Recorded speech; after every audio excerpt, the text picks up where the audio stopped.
আমার নবী বলতেছেন, আমার আল্লাহ পাক আল্লাহ তাআলা, ও সন্তানেরা তোমরা শোনো, তোমাদের জান্নাত তোমাদের মায়ের পায়ের তলে রেখে দিয়েছে। ও আমার উম্মতেরা, জান্নাত যদি তোমাদেরকে অর্জন করতে হয়, তোমাদেরকে পিতামাতার সেবা করা দরকার আছে। কারণ আল্লাহ পাক আল্লাহ তাআলা পবিত্র কোরআন মাজিদে বলেছেন, ওয়াবিল ওয়ালিদাইনি ইহসানা। ও দুনিয়ার মানুষ, তোমরা তোমাদের পিতামাতার সঙ্গে সৎ ব্যবহার করো, সৎ আচরণ করো। আজকে পৃথিবীর বুকে মায়ের মনে কষ্ট দিয়া যতই নামাজ পড়ো না কেন, তুমি যতই রোজা করো না কেন, তুমি যতই হজ করো না কেন, তুমি যদি কাবা ঘরের ইমাম হয়ে যাও, কাল হাসরের ময়দানে মাহশরের প্রান্তরে আল্লাহর কাছে জবাবদিহি তোমায় হতে হবে। তুমি কাবা ঘরের যদি ইমাম হয়ে যাও দরদি, আর তোমার ঘরে তোমার মা যদি কষ্ট পেয়ে থাকে তোমার বক্তব্যের কারণে, তোমার জন্য জান্নাত হারাম হয়ে যাবে। কখনো তুমি জান্নাতে যেতে পারবে না। কারণ তুমি নামাজ পড়ার সঙ্গে, রোজা করার সঙ্গে, হজ করার সঙ্গে তোমাকে পিতা মাতার সেবা করতে হবে। কারণ ওই জান্নাত মায়ের পায়ের তলে আল্লাহ রেখে দিয়েছেন। জোরে বলুন না সুবহানাল্লাহ। এর দুনিয়ার মানুষ, আজকে পৃথিবীর বুকে আমরা যারা নামাজ পড়ি, নামাজ হলো একটি ইবাদত। আমরা যারা রোজা করি, রোজা হলো একটি ইবাদত। আমরা যারা হজ করি, হজ হলো একটি ইবাদত। আমরা যারা এইখানে জালসা শুনতে এসেছি, জালসা শোনাও হলো ইবাদত। আর একটি বড় ধরনের ইবাদত রয়েছে, পিতা মাতার চেহারা দর্শন করাও হলো ইবাদত। জোরে বলুন না সুবহানাল্লাহ। মায়ের চেহারা দর্শন করা হলো ইবাদত। আমার নবী বলছেন, কোন সন্তান যদি খুলুস দিলে তার মায়ের চেহারা একবার দর্শন করে, তার আমল নামায় একটি কবুল হজের সওয়াব আল্লাহ দিয়ে দেন। জোরে বলুন সুবহানাল্লাহ। হাজিরা হজে যায়, হজ কবুল হয় কি হয় না কোনো গ্যারান্টি আছে?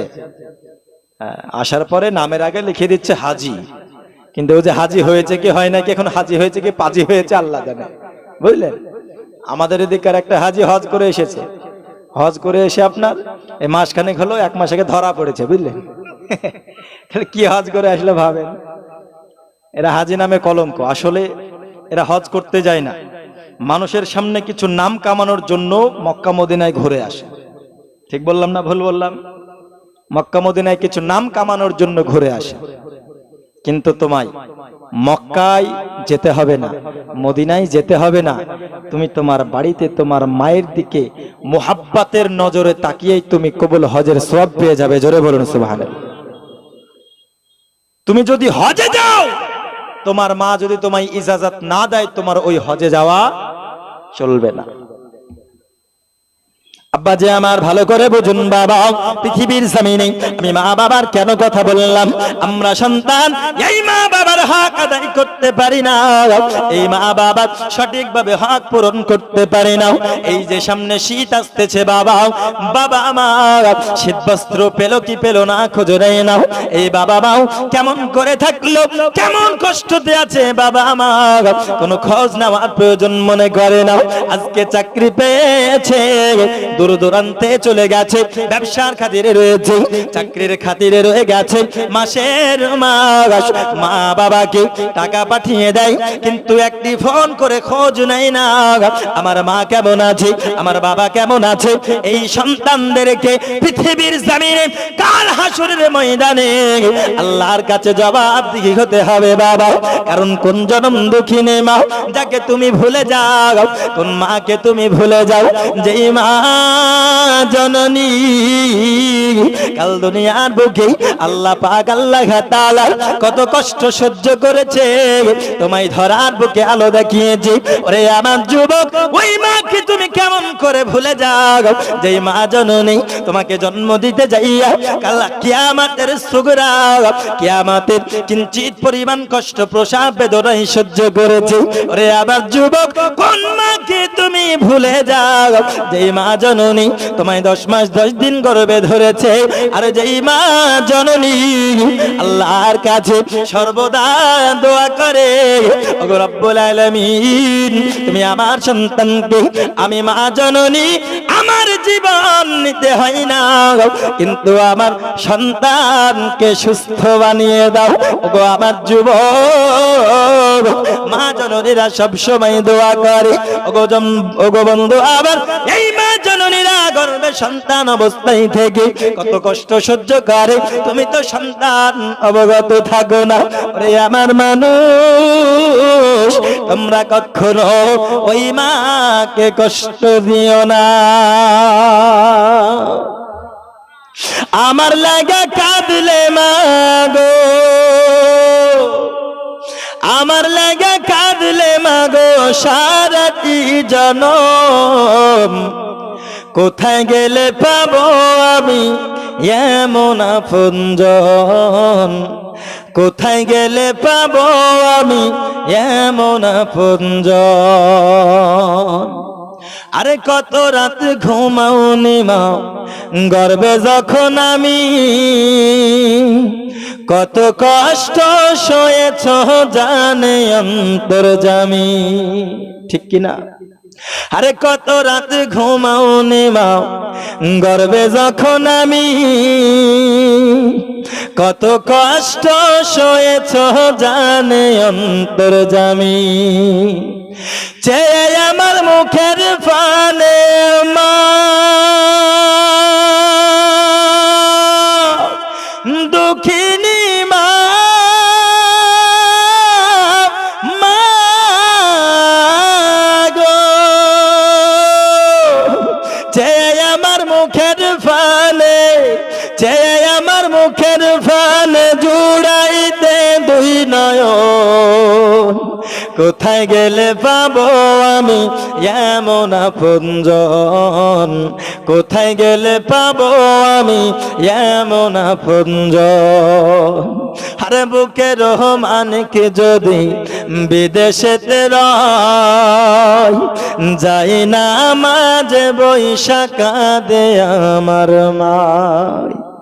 আরে বুকে রহমানকে যদি বিদেশেতে রয়, যাই না মাঝে বৈশাখা দে আমার মাই। আমার সুখের কালে মা দরদি মা, মা গো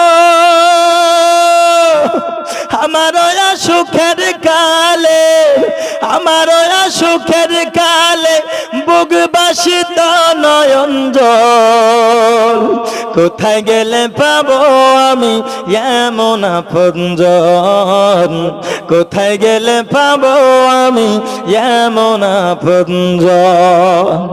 আমার লাগা কাঁদলে মা গো, আমার লাগা কাঁদলে মা গো সারাটি জনম, কোথায় গেলে পাবো আমি এমন আপনজন, কোথায় গেলে পাবো আমি এমন আপনজন। মায়ের মতো আপন কি কোথাও পাওয়া যাবে? সন্তান যতই কষ্টে থাকুক না কেন বন্ধু, মা সর্বদা সন্তানের জন্য দোয়া করে, কি করে না? সন্তান যদি অসুস্থ হয়ে যায় মায়ের মনে আর সবর দেয় না। বন্ধু আমার এমন একজন সন্তানের কথা আপনাদের সামনে বলবো যুবক, আমার কালবি কিতাবের মধ্যে লিপিবদ্ধ রয়েছে। একজন সন্তান তিনি আপনার অসুস্থ হয়ে গেছে, এত অসুস্থ হয়েছে, এত অসুস্থ হয়েছে, মা জননী দেখতেছে আমার সন্তান হয়তো এমন করে অসুস্থ যদি হতে থাকে, আমার সন্তান তো মারা যাবে, আমার সন্তান প্রাণ হারিয়ে দেবে, আমি আম্মা জান কোন রকমই সহ্য করতে পারবো না। সন্তানের অসুস্থতা এত বেড়ে গেল, এত বেড়ে গেল যুবক, এক সময় সন্তান যেন মৃত্যু শয্যায় সজ্জিত হয়ে গেল, এত অসুস্থ হলো, এত অসুস্থ হলো, মা জননী থাকতে না পেরে বাবা হাউমাউ করে কান্না করতেছে। ওরে আবার যুবক, কোন মাকে তুমি ভুলে যাও যুবক, একটু ভালো করে শুনুন বাবা। মা জননী আল্লাহর কাছে দোয়া করতেছেন আর বলতেছেন, মাবুদ আল্লাহ, আমার সন্তানকে তুমি সুস্থ বানিয়ে দাও মাওলা। তুমি যদি আমার সন্তানকে সুস্থ বানিয়ে দাও, আমি একদিন নয়, 2 দিন নয়, 7 দিন দুনিয়া থেকে বাইরে থাকবো। জোরে বলুন না সুবহানাল্লাহ। দরদি আবার সন্তানের জন্য মা জননী দোয়া করতে করতে করতে করতে আবেগে দোয়া করে ফেলেছে, ওগো রব্বুল আলামিন, তুমি যদি আমার সন্তানকে সুস্থ বানিয়ে দাও, আমি একদিন নয়, 2 দিন নয়, 7 দিন দুনিয়া থেকে বাইরে যাব। কয়দিন? 7 দিন। তাহলে দুনিয়া থেকে বাইরে যেতে যদি তোমায় হয়, মৃত্যুবরণ করতে হবে, ঠিক না? মৃত্যুবরণ করতে হবে। আল্লাহর কাছে ওয়াদা করেছেন মা জননী বন্ধুরে। মা জননী ওয়াদা করার পরে আল্লাহর কাছে বলতেছেন, ওগো রব্বুল আলামিন, তুমি আমার সন্তানকে সুস্থ বানিয়ে দাও। বন্ধুরে আবার আল্লাহ পাক আল্লাহ তাআলা মা জননীর দোয়া কোন রকমই রদ করে নাও, কোন রকমই ফেরাই নাও। সন্তানের জন্য মা জননী যখন দোয়া করেছে, মহান রব্বুল আলামিন দোয়া কবুল করেছে। আল্লাহ পাক আল্লাহ তাআলা কিছুদিন মধ্যে, কয়েকদিনের মধ্যে সন্তানকে সম্পূর্ণ সুস্থ বানিয়ে দিয়েছে। দরদি গো, আল্লাহর কাছে ওয়াদা করার কারণে আম্মা জানের দোয়া মহান রব্বুল আলামিন কবুল করে নিয়েছেন।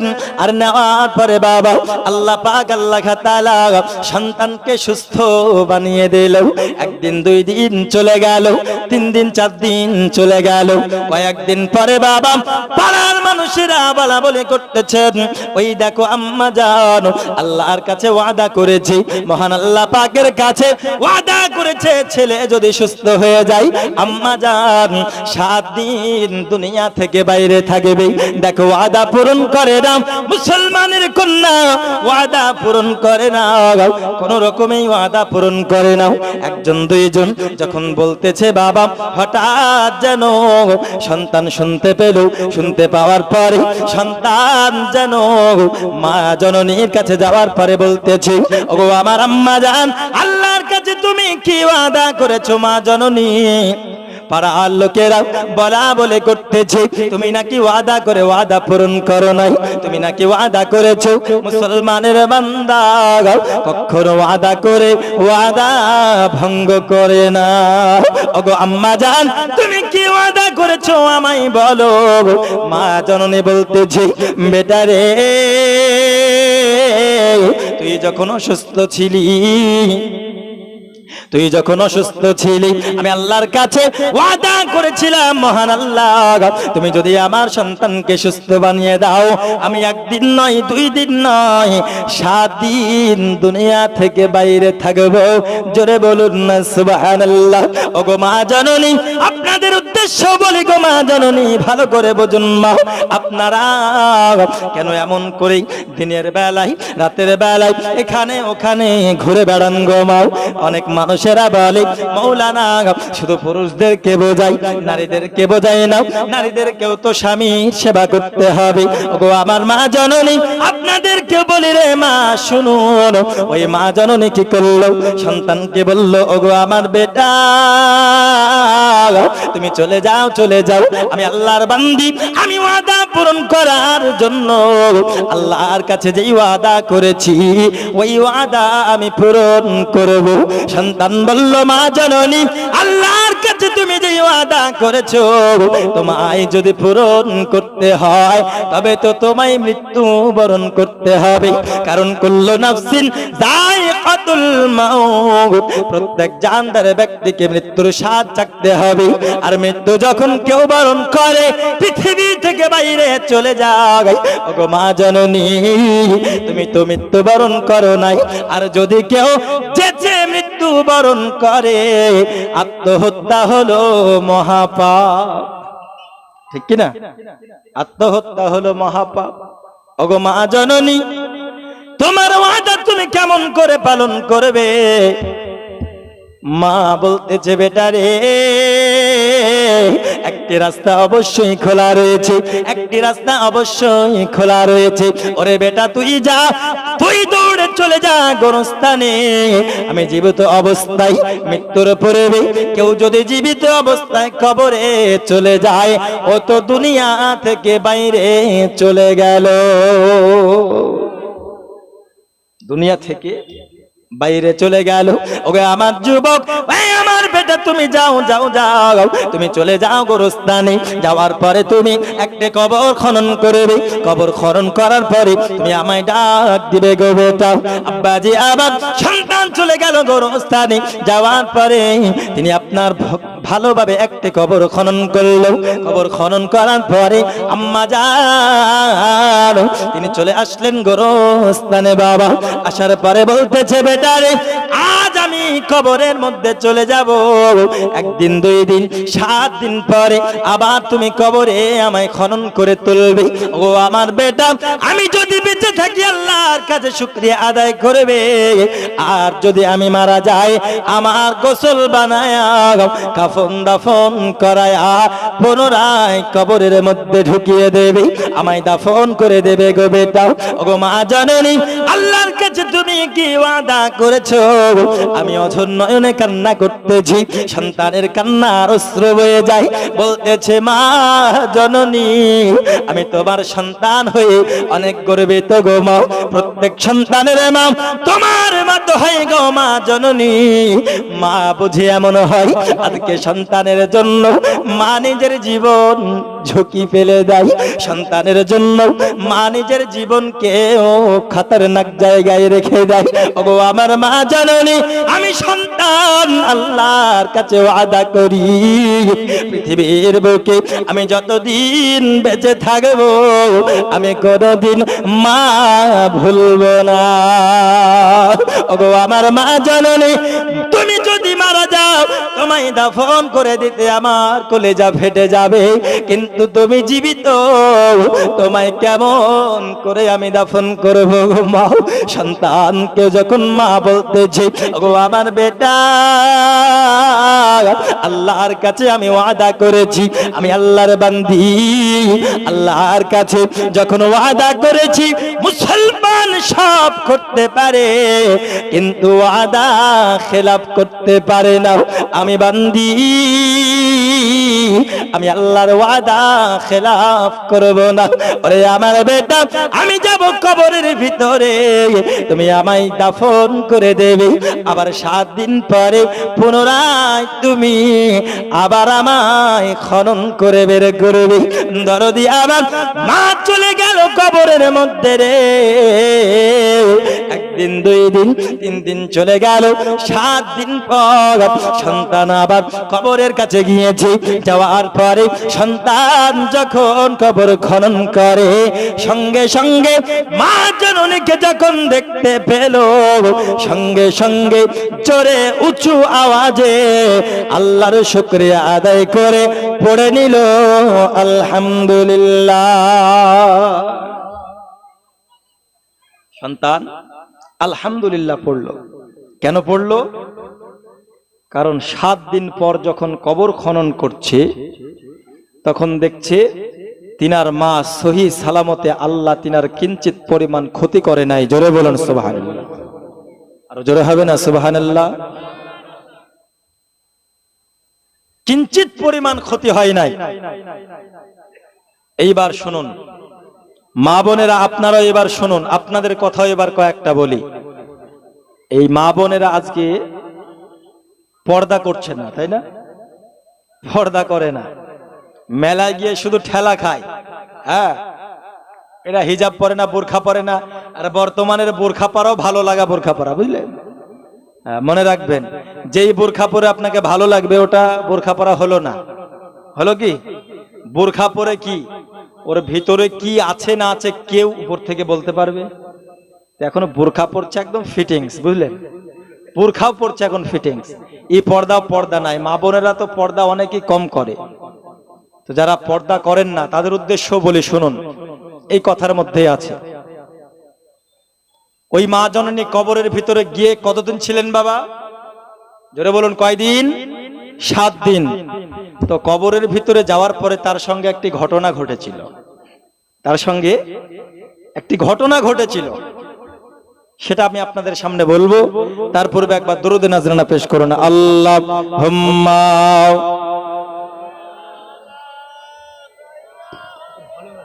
মাওলানা মুহাম্মদ ওয়া আলা আলি মাওলানা মুহাম্মদ সাল্লি আলা মুহাম্মাদিন সাল্লি আলা মুহাম্মদ হরদম জাবা সনে কালো পাক নামে মুহাম্মদ দরদি গো আম্মা জান কবরের মধ্যে যখন গিয়েছিল, সঙ্গে সঙ্গে একজন মহিলা নয় 2 জন মহিলার সঙ্গে দেখা হয়েছিল। জোরে বলুন সুবহানাল্লাহ। ওরে আমার মা জননী, কেন তোমরা পর্দা করো না? কেন তোমরা পর্দার সহিত চলো না? তোমরা কেন স্বামীর সেবা করো না? ওগো আমার যুবক, আমি যেটা বলতেছিলাম বাবা, ওয়া বিল ওয়ালিদাইনি ইহসানা, তোমরা পিতামাতার সঙ্গে সৎ ব্যবহার করো, সৎ আচরণ করো। কারণ এই মা এমন একটি জিনিস দরদি, যে মা সন্তানের জন্য কবরের মধ্যে গিয়ে নিজের জীবন ঝুঁকিতে দিয়েছে না দেয় নাই? ঝুঁকির মধ্যে ফেলেছি। ওই মাকে কখনো তোমরা ভুলো না। দরদি আমার সন্তান যখন মাকে দাফন করে দিয়েছিল, মা জননী কবরের মধ্যে যাওয়ার পরে বাবা 2 জন মহিলার সঙ্গে দেখা পাই। একজন মহিলা দেখে বসে আছে, অপর মহিলা বসে রয়েছে। দরদি সঙ্গে সঙ্গে হঠাৎ করে যেন দেখতে পেল একজন মহিলার মাথায় যেন একটি পাখিতে বাতাস করতেছে। কত সুন্দর ভাবে রয়েছে, কত আরামে রয়েছে, কত আরামে রয়েছে। যেই 2 জন মহিলার সঙ্গে দেখা করেছিল মা জননী, ওই 2 জন মহিলা পৃথিবীর বুক থেকে ইন্তেকাল করার পরে চলে গিয়েছিল। তারা হলো মুর্দা। এই মুর্দা 2 মহিলার সঙ্গে দেখা হয়েছিল। একজন মহিলার মাথাতে পাখিতে যেন কত সুন্দর বাতাস করতেছে, কত সুন্দর আরামে রয়েছে। এবং মা জননী তিনি দেখতেছেন বাবা আর একটি মহিলা পাশে বসে আছে। ওই মহিলার মাথাতে যেন পাখিতে ঠোক মারতেছি। তার মগজ উঠিয়ে নেয়, তার চুল উঠিয়ে নেয়, তার চুল ধরে টানে, এমন ভাবে মাথায় ঠক করে মারে, এমন ভাবে মাথার মগজ তুলতে থাকে, হাউ মাউ করে চিৎকার করে কান্না করতে থাকে। আল্লাহ, তুমি আমায় এত কষ্ট থেকে পরিত্রাণ দাও, এত কষ্ট থেকে তুমি পরিত্রাণ দাও। ও আমার আব্বাজি, মহিলা মা জননী দেখে অবাক, বলতেছি কবরের মধ্যে একই জায়গায় রয়েছে, তবে একটি মহিলা কেন এত আনন্দে রয়েছে, অপর একটি মহিলা কেন এত কষ্টে রয়েছে। জানার বড় ইচ্ছা হলো। সঙ্গে সঙ্গে এগিয়ে যাওয়ার পরে বলতেছেন, বোন আমি জানার বড় ইচ্ছা প্রকাশ করতেছি, আমি জানতে চাই তুমি আমায় বলো না, তোমার কেন এত কষ্ট হয় আর তোমার কেন এত আরাম হয়? তোমরা তো পরস্পর একই জায়গায় পাশাপাশি রয়েছো, তবে তুমি কেন এত কষ্ট পাও আর তুমি কেন এত আরামে আছো?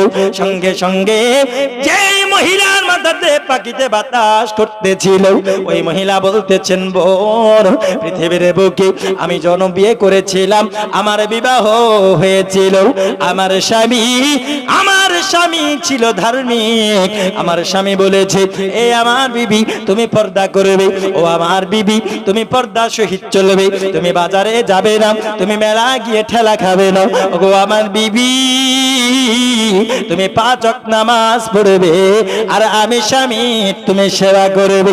বিবি রে, পৃথিবীর বুকে হাদিস ও কোরআনের বিপরীত যে সব হুকুমগুলো আছে কখনোই তুমি মানবে না।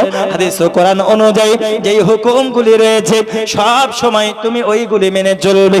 ওগো আমার বোন, আমার স্বামী যেটা আমায় বলেছিল, আমি পৃথিবীর জমিনে ওইভাবে চলেছি, আমি পৃথিবীর জমিনে পর্দা করেছি, আমি নামাজ পড়েছি, আমি রোজা করেছি, আমি হজ করেছি, যাকাত দিয়েছি, যত ইবাদত পৃথিবীর বুকে রয়েছে আমি আমার স্বামীর হুকুমে প্রত্যেকটা পালন করেছি। আর তথা সব থেকে বেশি বড় কথা হলো আমার স্বামীর আমি সেবা করেছি। জোরে বলুন না সুবহানাল্লাহ। ও আমার দুর্লভপুরের এই আমার বাবাজি মা খালা শুনে নিন না, রাতের বেলা মা সন্তানের কাছে ওই মায়ের কাছে ওই মহিলা বলতেছেন আমার স্বামীর আমি সেবা করেছি, যার জন্য আমি যখন মারা যাই, আমি যখন ইন্তেকাল করে যাই, আমার স্বামী আমার কবরের কাছে আসার পরে আমার জন্য মন খুলে দোয়া করেছে, আল্লাহর কাছে নাজাতের দোয়া করেছে, আল্লাহর কাছে সন্তুষ্টির দোয়া করেছে। ওগো রব্বুল আলামিন, আমার বিবি অনেকটা ধার্মিক ছিল গো মাওলা, অনেকটা পর্দাশীলিনী ছিল। ওগো রব্বুল আলামিন, আমি স্বামী তার হয়ে সাক্ষী দিচ্ছি মাওলা, আমার সেবা করতে কিঞ্চিত পরিমাণ দ্বিধাবোধ করে নাই। ওগো মাবুদ, আমি তোমার কাছে দোয়া করি আমার বিবিকে কবরের মধ্যে তুমি জান্নাত নসিব করিও।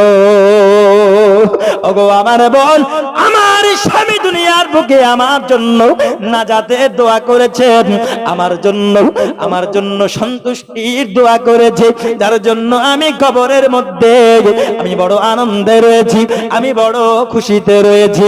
অপর মহিলাকে বলতেছে বোন, আপনি কেন এত কষ্টে রয়েছেন? আপনার মাথাতে পাখিতে এমন ভাবে ঠোক মারে মাথার মগজ যেন উঠে যায়, এত কষ্ট হয়, এত কষ্ট হয়, এমন চিৎকার মেরে যায় বাবা, কবরবাসীর ওই আওয়াজ যদি পৃথিবীর মানুষ কেউ শুনতো, সকল মানুষ বেহুশ হয়ে যেত। কেউ এমন ভাবে ঘোরাঘুরি করতো না, সবাই আল্লাহর ইবাদতে মশগুল হয়ে যেত। ওরে আমার যুবক, এত কষ্ট কবরের মধ্যে হয়। মহিলা বলতেছে বোন, কালকে দুনিয়ার বুকে আমারও বিবাহ হয়েছে, আমারও স্বামী ছিল, আমার স্বামী ছিল ধার্মিক, আমার স্বামী আমায় পর্দা করতে বলেছে, আমি কখনো পর্দা করিনি। আমার স্বামী টিভি দেখতে মানা করেছে, আমি কখনোই বারণ শুনিনি। আমার স্বামী আমায় বাজারে যেতে নিষেধ করেছে, আমি কখনোই তার নিষেধ শুনে নাই। ওগো আমার বোন, আমার স্বামীর কোনোদিন আমি সেবা করি না। আমার স্বামী যদি আমায় ডানে যেতে বলেছে, আমি বামে সব সময় গিয়েছি, আমায় যেটা বলেছে আর আমি উল্টা করেছি, যার জন্য পৃথিবীর বুকে আমার স্বামী আমার উপরে অতি বড় নারাজ ছিল, অতি কষ্টদায়ক স্বামী আমার প্রতি নারাজ ছিল গো বোন, যার জন্য আমি যখন ইন্তেকাল করি আমার কবরে আমার স্বামী সন্তুষ্টি দোয়া করে নাই। ওগো আমার বোন, তুমি যদি দুনিয়ার বুকে ফিরে যাও, কারণ তুমি একদিন নয়, 2 দিন নয়, 7 দিন পরে আবার তুমি দুনিয়ার বুকে যাবে। ওগো আমার বোন, তুমি যদি দুনিয়ার বুকে যাও, তুমি আমার স্বামীর সঙ্গে যদি দেখা হয়, অবশ্যই বলবে আমি তার বিবি, আমি কবরের মধ্যে অতি বড় কষ্টে রয়েছি, অতি বড় মুসিবতে রয়েছি, সে যেন আমার জন্য একটু দোয়া করে দেয়। জোরে বলুন না সুবহানাল্লাহ। ওরে আমার দুর্লভপুরের আমার বাবা দিয়ে সোনা মানিকেরা, একটু ভালো করে বুঝুন বাবা, ওই সন্তানের মা একদিন নয়, 2 দিন নয়, 7 দিন পর দুনিয়ার বুকে পুনরায় কবর থেকে ফিরে আসে। জোরে বলুন না সুবহানাল্লাহ। মনে আছে তো? 7 দিন পর আবার দুনিয়ার বুকে ফিরে আসলো। আচ্ছা বলুন, এমন মর্মান্তিক ঘটনা যদি ঘটে, আশেপাশের মানুষ দেখতে ভিড় জমবে কি জমবে না? ভিড় জমবে। একটা গরুর 2টা মাথা হলে মানুষ দেখতে দৌড়বে না? দৌড়বে কি দৌড়বে না? দৌড়বে। কিছু কিছু মা বোনেরা আবার কিছু আজগবি কথা আপনার ভাইরাল করে দেয়, যে দেখো কি রুটি রান্না করা, রুটি ভাজার খোলাতে আল্লাহ লেখা। আপনার এসব কথা হয় না? একটা ছাগলের 2টো মাথা দেখেছেন আপনারা? দেখেন, আমি দেখেছি। তো এইরকম কিছু আশ্চর্য ঘটনা যদি প্রকাশ পায়, মারুতি ভাড়া করে হলেও দেখতে যাবে মানুষ, যাবে না? দেখতে যাবে। তো 1 দিন নয়, 2 দিন নয়, 7 দিন কবরে ছিল। তো 7 দিন পরে কি অবস্থায় আছে কি ঘটলো, কি অবস্থায় ছিল, জানার প্রয়োজন হবে কি হবে না? দেখতে ভেঙেছে, একে একে একে একে সবাই দেখতে আসছে। আব্বাজি আমার, মহান আল্লাহ পাক আল্লাহ তাআলার রহমতে মা জননীর কবর কোন রকমের যেন কোনো ক্ষতি করে নাই, মা জননীর কোন রকমের ক্ষতি হয় নাই। দরদি গো, সন্তান যখন কবর খনন করলো পুনরায় দেখতেছে আম্মা জান সহি সালামতে রয়েছে, যার জন্য আল্লাহর কাছে শুকরিয়া আদায় করে আলহামদুলিল্লাহ পড়ে নিল।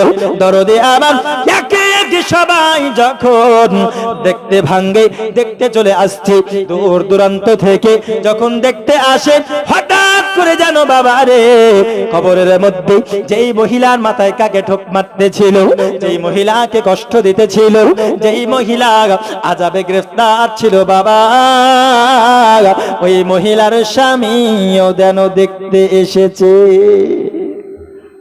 ওই মহিলার স্বামীও দেখতে এসেছে, বলতেছে ভাইজান আপনার বিবি ইন্তেকাল করেছে। বলছে হ্যাঁ, আমি যেই কবরে গিয়েছিলাম আপনার বিবির সঙ্গে আমার দেখা হয়েছিল ভাইজান, আপনার বিবি কবরের মধ্যে অতি কষ্টে রয়েছে, কবরের মধ্যে অতি কষ্টে রয়েছে। আচ্ছা বলুন, কবরের ভিতরে কারো বিবি, কোনো স্বামী যদি শুনতে পায় যে কষ্টে রয়েছে, ওই স্বামীর মনে আঘাত পাবে কি পাবে না? আরে যতই তাকে কষ্ট দেখ দুনিয়ার বুকে, তাও তো অনেক দিন ধরে সংসার করেছে, করেছে কি না? অনেক দিন ধরে সংসার করেছে, একটু হলেও মনে কষ্ট পাবে। কেন? কারণ স্বামী স্ত্রীর মহব্বত একটু আলাদা বিষয়, ঠিক না? স্বামী স্ত্রীর ভালোবাসা এমন ভালোবাসা, যেই স্বামী স্ত্রীর ভালোবাসা যদি যেই ফ্যামিলিতে থেকে যায়, আল্লাহ পাক আল্লাহ তাআলার রহমত ওই বাড়িতে নেমে যায়। জোরে বলুন সুবহানাল্লাহ। আর যেই বাড়িতে স্বামী স্ত্রীর ভালোবাসা থাকে না, স্বামী স্ত্রী একে অপরের প্রতি মহব্বত থাকে না, ওই বাড়িতে আল্লাহর রহমত থাকে না। বাদশাহ হারুন রশিদ তিনার বিবিকে অতি খুব ভালোবাসতেন। তো ভালোবাসার পরেও অতি ভালোবাসা, তবুও স্বামী স্ত্রীর মধ্যে তর্ক বিতর্ক হয় না বাপ? তর্ক বিতর্ক হয় কি হয় না? বাদশাহ হারুন রশিদ তিনি তিনার বিবি জুবাইদার সঙ্গে তর্ক বিতর্ক করতে করতে, একটি বিষয় নিয়ে আলোচনা করতে করতে করতে করতে হঠাৎ যেন তিনার বিবি জুবাইদা বলছে, এ জাহান্নামী হারুন। কি বলছে? এ জাহান্নামী হারুন। বাদশাহ হারুন রশিদ শোনার পরে তখন সঙ্গে সঙ্গে বলতেছেন, বিবি জুবাইদা, আমি বাদশাহ যদি জাহান্নামী হই, তবে তুমি বিবি জুবাইদা হবে তালাক। কি বলছে? আমি যদি জাহান্নামী হই, তবে তুমি বিবি জুবাইদা তালাক। আচ্ছা বলুন, স্বামী স্ত্রী তালাক হওয়ার পর এক জায়গায় থাকতে পারবে? পারবে? পারবে না। কিন্তু আজকে মানছে কয়জন? বাইরে থেকে মুফতি ভাড়া করে নিয়ে এসে তাকে ঘুষ দিচ্ছে 5000, বলে দিচ্ছে নাও স্ত্রী, কোনো সমস্যা নাই, করছে না? স্বামী স্ত্রীর মধ্যে তালাক হলে বিবি জুবাইদা সঙ্গে সঙ্গে আলাদা জায়গায় থাকতে লাগলো। হারুন রশিদ যতই তিনার বিবিকে তিনি তালাক বলে দেন, তবুও তিনার বিবিকে তিনি মোহাব্বত করতেন। কেন ভালোবাসতেন? এত ভালোবাসতেন, ওই এলাকার যত মুফতিয়ানে কেরাম ছিল, যত আলেম উলামা ছিল, সবাইকে ডেকে নিল। ডাকার পরে ফতোয়া চাইতেছি, ওগো মুফতিগণেরা, তোমরা আমায় বলো, আমার বিবি জুবাইদা আমায় জাহান্নামী বলেছে, আর আমি বাদশাহ হারুন আমি বলেছি, ওরে আমার বিবি জুবাইদা, আমি যদি বাদশাহ হারুন রশিদ জাহান্নামী হই, তবে তুমি বিবি জুবাইদা হবে তালাক। ওগো আমার মুফতিরা, এই আমার আলিমে দ্বীনেরা, তোমরা আমায় ফতোয়া দাও, আমার বিবিকে আমি পুনরায় নিতে চাই। বাদশাহ হারুন রশিদকে বলতেছেন, এমনটা কি ঘটেছে? বাদশাহ হারুন বলতেছে, হাও মুফতিয়ানে কেরামরা অনেকক্ষণ গবেষণা করার পরে বলতেছে, ওগো হারুন রশিদ, এই ফতোয়া আমরা কেউ দিতে পারবো না, আমরা কেউ দিতে পারবো না। কারণ এখানে ঘটনা হলো এমন, বিবি জুবাইদা বলেছেন, ওগো বাদশাহ হারুন, তুমি জাহান্নামী, আর তুমি বলেছো আমি যদি জাহান্নামী হই তবে তুমি তালাক। বাদশাহ হারুন যদি জাহান্নামী হয় তবে তালাক হবে, আর যদি জাহান্নামী না হয় তালাক হবে না। তাহলে আপনি জাহান্নামী কি জান্নাতি শুধুমাত্র আল্লাহ জানে, তাই না? শুধুমাত্র আল্লাহ জানে, আমরা এর ফতোয়া দিতে পারবো না। বাদশা হারুন বলতেছে, এত শিক্ষা অর্জন করে আপনারা কি লাভ করলেন? তবে আমার বিবিকে আমি কেমন করে নেব? দরদি গো, স্বামী স্ত্রীর মোহাব্বত, কত ঝগড়া হতেছে, তবুও কত মোহাব্বত বাদশা হারুনের রশিদের রয়েছে। তার বিবির প্রতি কত মোহাব্বত রয়েছে, তার বিবির কত ভালোবাসা রয়েছে বাবা। আর বাদশা হারুন রশিদ এত বড় বাদশা হওয়ার পরেও তিনি ইসলামিক শরীয়ত মোতাবেক তেনার বিবিকে নিতে চাই। জোরে বলুন সুবহানাল্লাহ। কিন্তু বর্তমান সময় শরীয়ত কেউ মানে না, মানে হাজার তালাক হয়ে গেছে তারপরেও তার সঙ্গে সংসার করে না, তারপরেও সংসার করতেছে। দরদি গো, হঠাৎ করে ওই মাওলানাদের মধ্যে থেকে একজন ছোট্ট বাচ্চা উঠে পড়লো, 8 বছরের বাচ্চা, ছোট্ট বাচ্চা ওঠার পরে বলতেছে, নগো বাদশা হারুন, আমি এর ফায়সালা দিতে পারবো। কে বলতেছে? ছোট একজন বাচ্চা। আর বাদশা হারুন বসে আছে তার বড় সিংহাসনে, কথা বুঝলেন? তার বড় সিংহাসনে বসে আছে। তো বাদশা হারুন রশিদ বলতেছেন, ছোট বাচ্চা যখন বলতেছে, গো বাদশা হারুন রশিদ, আমি এর ফয়সালা দিতে পারবো, সঙ্গে সঙ্গে সমস্ত আলেমে দিনেরা হয়রান হয়ে গেল। বলতেছে, এত বড় বড় মুফতি, এত বড় বড় মাওলানা, যারা এই রকম ফতোয়া দিতে পারলো না, সমাধান করতে পারলো না, তবে এত ছোট্ট বাচ্চা কেমন করে ফয়সালা করবে? তবুও বাদশা হারুন রশিদের কাছে কোনো উপায় ছিল না। সঙ্গে সঙ্গে বলতেছে, ওগো ছোট্ট বাচ্চা, তুমি বলো কি ফয়সালা দেবে, তুমি বলো। সঙ্গে সঙ্গে ছোট্ট বাচ্চা বলতেছে, ওগো বাদশা হারুন রশিদ, আমাকে আপনার দরকার নাকি আপনাকে আমার দরকার? জোরে বলুন সুবহানাল্লাহ। কি বলছে বাচ্চা? দেখুন সাহস কত। বলছে, বাদশা আমাকে আপনার দরকার নাকি আপনাকে আমার দরকার? তো বাদশা হারুন রশিদ বলছে, তোমাকে আমার দরকার। তো বলতেছে, যখন আমাকে আপনার দরকার, আপনার সিংহাসন থেকে নেমে আপনি আসুন এখানে, আমি আপনার সিংহাসনে বসে ফতোয়া দিব। জোরে বলুন সুবহানাল্লাহ। সাহস দেখে সবাই হয়রান। আমি আপনার সিংহাসনে বসে ফতোয়া দিব, কারণ আমাকে আপনার দরকার। আর আলিমে দ্বীনের রুতবা, আলিমে দ্বীনের মর্যাদা সব থেকে উঁচু হয়। জোরে বলুন সুবহানাল্লাহ। তিনি কোনো উপায় না থাকার কারণে বাদশা হারুন রশিদ সেই ছোট্ট বাচ্চাকে তিনি আপনার সিংহাসনে বসালেন এবং বাদশা হারুন নিচে চলে গেলেন। যাওয়ার পরে বলতেছে, গো বাদশা হারুন রশিদ, আমি এর ফয়সালা দিতে পারবো, তোমার বিবি তালাক হবে কি হবে না, তুমি জাহান্নামী কি জান্নাতি, আমি ছোট্ট বাচ্চা বলে দিতে পারবো। বলতেছে, গো বাদশা হারুন রশিদ, তার পূর্বে তুমি আমায় একটি উত্তর দাও। পৃথিবীর বুকে তোমার তো ক্ষমতা রয়েছে, তুমি এমন কাজ, গুনাহের কাজ করতে গিয়ে তুমি আল্লাহর ভয়ে ওই গুনাহের কাজ থেকে তুমি বিরত থেকেছো কিনা বলো? তোমার ক্ষমতা থাকা সত্ত্বেও, তোমার পাওয়ার থাকা সত্ত্বেও, তুমি গুনাহের কাজ করা ক্ষমতা থাকা সত্ত্বেও তুমি আল্লাহর গজবের ভয়ে, আল্লাহর গুনাহের ভয়ে তুমি কি ওই খারাপ কাজ থেকে নিজের নফসকে তুমি বিরত রেখেছো? কুপ্রবৃত্তি থেকে নিজেকে কি তুমি বিরত রেখেছো?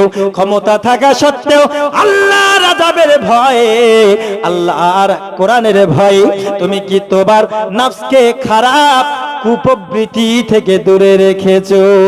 বাদশা হারুন রশিদ বলতেছেন, কসম খোদার আমি বলি বাদশা হারুন, আমার ক্ষমতা ছিল, আমি পৃথিবীর জমিনে আমি যদি চাইতাম, আমি শরীয়তি ফয়সালা না নিয়ে আমার বিবিকে আমি নেব। কারো বাবার মায়ের দিন ছিল না আমি বাদশার সামনে মুখ খোলার, কিন্তু আমি আল্লাহর আযাবকে ভয় করি, আমি আল্লাহর কাহারকে ভয় করি, আমি আল্লাহর জাহান্নামকে ভয় করি, আমি আমার নিজের নফসকে খারাপ কাজ থেকে বিরত রেখেছি। আমি কসম খোদার করে বলি, আমার ক্ষমতা থাকা সত্ত্বেও আমি নিজেকে খারাপ কাজ থেকে বিরত রেখেছি। সঙ্গে সঙ্গে বাবা ছোট্ট বাচ্চা বলতেছেন বাচ্চা হারুন তোমার বিবি তালাক হয় না, তোমার বিবি তালাক হয় নাই। তো এইবার এই যে মাওলানা গালা মুফতিগুলো দলিল দিতে পারলো না, সমাধান করতে পারলো না, তারা এবার হইচই শুরু করে দিয়েছে, এই তুমি কোন দলিলের ভিত্তিতে, তুমি দলিল পেশ করো, নইলে আমরা মানবো না। আর দলিল তো প্রত্যেকটা জিনিসের লাগবেই, তাই না? হ্যাঁ, আপনার জমির দলিলও লাগবে, আপনি যদি বিয়ে করেন তাও দলিল লাগবে, ঠিক না? হ্যাঁ, ডিভোর্স করলেও দলিল লাগবে। তা আপনি আপনার স্ত্রী যে তালাক হলো না, তাহলে নিশ্চয় আপনি জান্নাতি। আর আপনি যে জান্নাতি, আপনার জন্য তো জান্নাত, এর প্রমাণ কোথায়, দলিল কোথায়? তো দলিলটা দেব, দলিল দেব, এ কথা বলে না তো। বাড়িতে গিয়ে আবার তালাক দিবেন না তো? হ্যাঁ, একবার দরুদ পড়ুন, আল্লাহুম্মা সাল্লি আলা।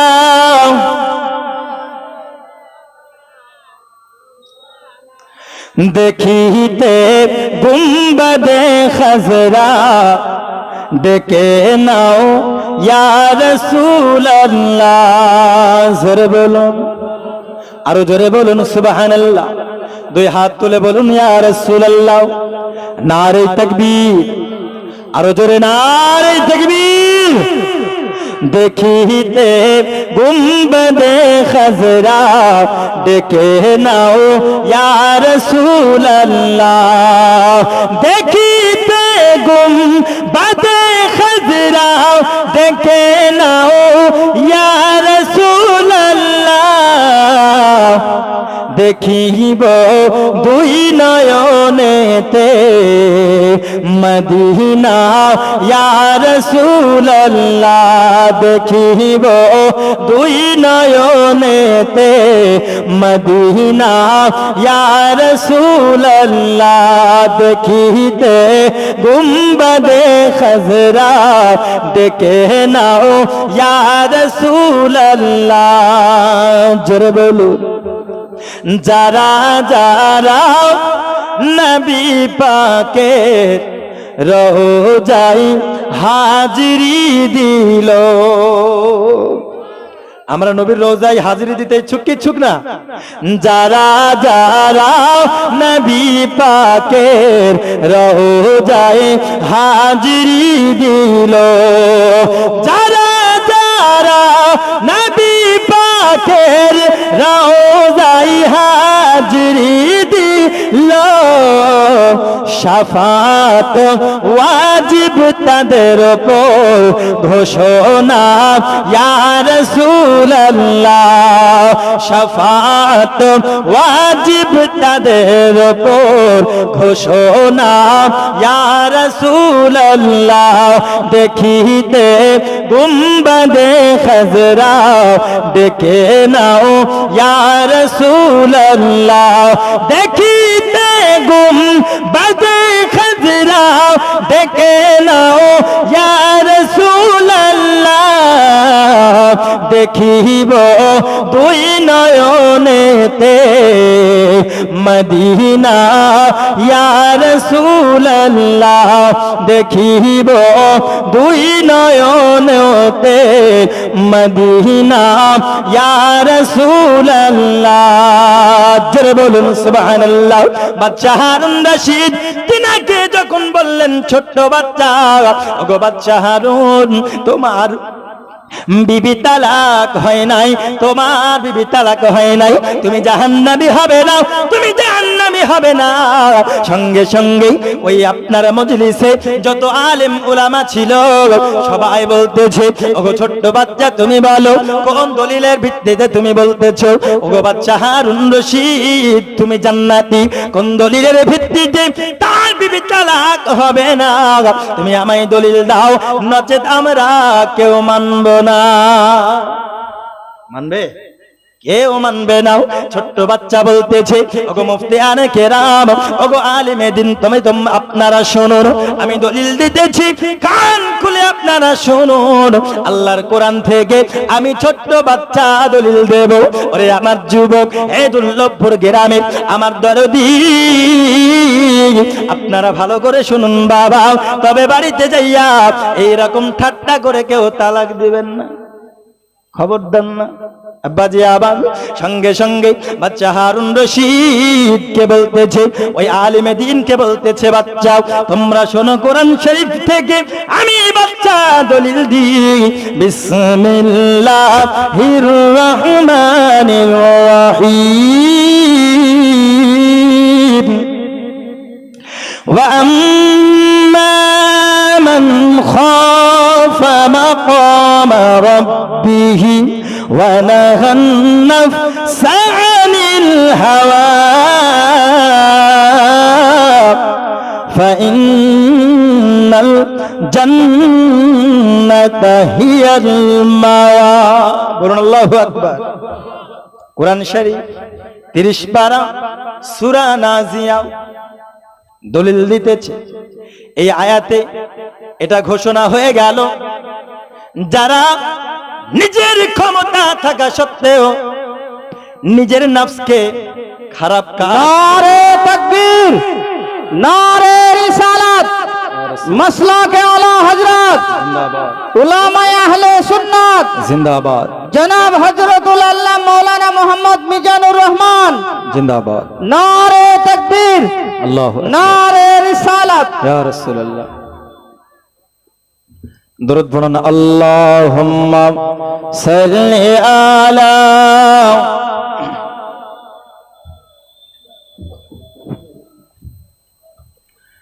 সাল্লাল্লাহু তাআলা আলাইহি ওয়াসাল্লাম। দেখছেন বক্তা চলে আসছে স্টেজে। আমার বক্তব্য লম্বা চড়া করা যাবে না। তো যে দলিলটা দিলাম সূরা নাজিয়া থেকে, যে আয়াতটা আমি পেশ করলাম, এই আয়াতের মধ্যে আল্লাহ পাক আল্লাহ তাআলা বলতেছেন, যাদের ক্ষমতা থাকলো খারাপ কাজ করার, কিন্তু আমি আল্লাহর আযাবকে ভয় করলো, জাহান্নামকে ভয় করলো, এবং সেই খারাপ কাজ করা থেকে নিজের নফসকে বিরত রাখলো, সুতরাং তাদের জন্য জান্নাতের সুসংবাদ। জোরে বলুন সুবহানাল্লাহ। একটু জোরে হবে না সুবহানাল্লাহ? তাদের জন্য জান্নাতের সুসংবাদ কে দিয়েছেন? আল্লাহ। তাহলে হযরতে হারুন রশিদকে প্রথমে জিজ্ঞেস করলো, ওগো বাদশা হারুন রশিদ, আপনি কি আপনার ক্ষমতা থাকা সত্ত্বেও আপনার নফসকে, আপনার খারাপ ইচ্ছাকে, আপনি আপনার গুনাহ থেকে বিরত থেকেছেন? তো তিনি বলছেন, অবশ্যই আমি থেকেছি। যার জন্য তার জন্য জাহান্নাম হবে না, তার জন্য হচ্ছে জান্নাতের সুসংবাদ। জোরে বলুন সুবহানাল্লাহ। আর বাদশা হারুন রশিদ যদি জান্নাতের সুসংবাদদাতা হয়, তাহলে সে হবে জান্নাতি। আর তিনার বিবি জুবাইদা কি বলেছিলেন? যে আপনি জাহান্নামী। আর বাদশা হারুন বলেছিল, আমি যদি জাহান্নামী হই তবে তালাক, আর যদি জান্নাতি হই তবে তালাক হবে না। ওই ছোট বাচ্চা সঙ্গে সঙ্গে বলল, এই দলিলের ভিত্তিতে বাদশা হারুন রশিদের স্ত্রী তালাক হবে না, কারণ সে হচ্ছে জান্নাতি। জোরে বলুন সুবহানাল্লাহ। সে ছোট্ট বাচ্চা কে ছিল জানছেন? সে ছোট্ট বাচ্চা ছিল ইমাম শাফিঈ রাহমাতুল্লাহ আলাইহি। জোরে বলুন সুবহানাল্লাহ।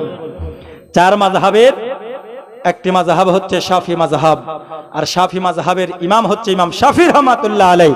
তিনি ছোটবেলা থেকেই এই রকম বড় বড় সমস্যার সমাধান করে দিয়েছেন। জোরে বলুন সুবহানাল্লাহ। তো যেটা বলতেছিলাম, স্বামী স্ত্রীর মধ্যে মোহাব্বত থাকতে থাকতে এরকম টুকমুক ঝগড়া হলেও তাদের মধ্যেই মানিয়ে নিতে হবে, ঠিক কি না? মানিয়ে নিতে হবে। তো ওই মহিলা, ওই মা জননী বলল, ভাইজান আপনি একটু দোয়া করবেন আপনার স্ত্রীর জন্য। তো সেই ব্যক্তি স্ত্রীর কথা শোনার পরে মনে বড় কষ্ট পেল।